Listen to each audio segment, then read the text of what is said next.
Senator Helmy. Thank you, Chairman. I'd first started my last hearing by thanking you, Chairman, thanking the ranking member, the leadership, and the members of this committee for allowing me to serve on this committee during my interim appointment and my continuance of service in New Jersey. So thank you.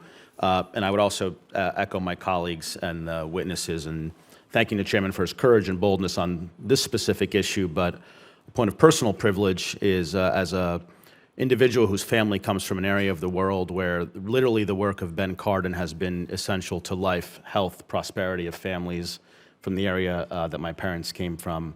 I want to thank you and thank your team for your leadership for so many years. Mr. Keith, I'm going to start with you only because you were so kind to note the career staffer in me when I told you I had marked up your testimony in preparation for this. And I want to allow maybe a moment for you to expand on something that was very interesting that I had read. And I quote, "At the same time, the number of sanctions imposed by the global Magnitsky fell significantly by some measure in 22 and 23. In turn, that has meant fewer instances where a Magnitsky sanction appears to have had a basis in recommendations from civil society." I'd love you to expand on that. And then the next line, "As it has implemented the program, the Biden administration will continue to practice overlooking abuses and corruption by several major U.S. security partners." Could you give us specifics on that and how that lack of credibility manifests itself?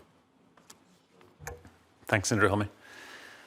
To the first question about the count and the sort of civil society input, I think, I mean, stepping back a bit to the sort of, the numbers game, we've seen, I think, a steady average across the two administrations that have used this tool in terms of the number of primary sanctions they've imposed per year.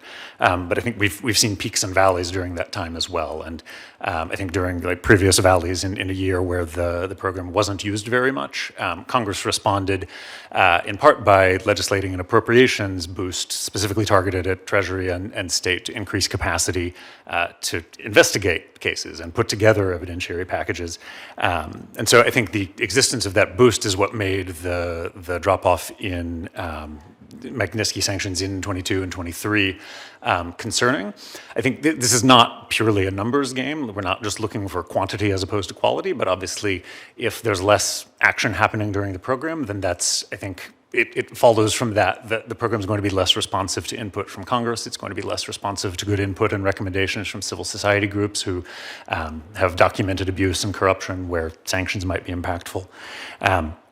So I think that's what we're trying to put a spotlight on there.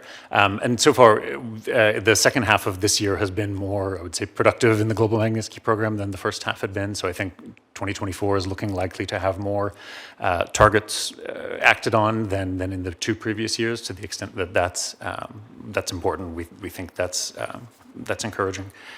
To the point about security partners. I think I would start with a report that we published in 2022 about global Magnitsky and security partners. It focused on a number of security partners who are engaged in serious abuse or corruption on a large scale. I mean, a couple of examples that we talked through include Egypt, where arbitrary detention and custodial torture is happening on an entirely sanctionable scale. The Philippines, where extrajudicial killings in context of the drug war and armed conflict were taking place. These were very serious abuses that we found to be conspicuous in their absence from the GLOMAG list. They're happening in contexts where the U.S. has influence as a friend. I think we would be the first to say that sanctions are not always the right tool, but we did struggle to find signs of other serious U.S. pressures being applied to try to change these behaviors. And in this context, frankly, we think targeted sanctions are in some ways the ideal tool because it's an opportunity to leave broader ties untouched while still singling out emblematic cases, testing the partner's willingness to hold anybody to account. We've seen this approach play out too without collapsing the bilateral relationship. I'm happy to talk to some of that if it's helpful. I think our analysis though is that obviously the US can have an impact and should work to have an impact focusing on arbitrary detention in Russia, serious human rights abuses in Xinjiang. But to us and to a lot of the partners that we work with, using global Magnitsky effectively means also using US influence where it's the strongest and where US responsibility is greatest. If we did that report again today, we would include case studies about Azerbaijan, Rwanda, Israel too. We're not seeking consistency for its own sake. We're seeking it because we think that US action can save lives in these contexts and in the long run put these relationships on a stronger footing. Thank you, Mr. Keith. Sir Browder, my time is running short, so you may not be able to give the fullest answer here, but I'd first start by thanking you for your courage and your selfish leadership on this issue. Thank you. In the same vein, and the ranking member used the term evolution, which I was going to use as well.